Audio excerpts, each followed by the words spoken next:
নিজের বাচ্চার কাপড় অন্যজনকে দান করার আগে 1000 বার ভেবে নেবেন।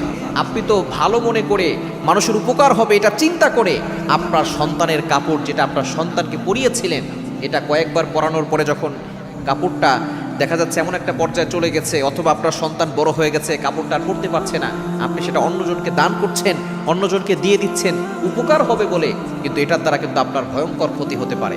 বর্তমানে আমাদের এই দেশে মানুষকে উপকার করা বড় ধরনের রিস্ক হয়ে দাঁড়িয়েছে।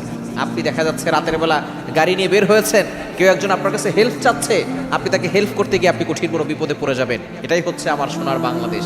সুতরাং আপনি আপনার সন্তানের যে কাপড় মানুষকে দিচ্ছেন, এর দ্বারা বড় ধরনের ক্ষতি হতে পারে। কিছুদিন আগে এক ছোট বাচ্চা অসুস্থতা সারে না, বারবার শুধু অসুস্থতা হয়, কোনো রোগ ধরা পড়ে না, শুধু কান্নাকাটি করে।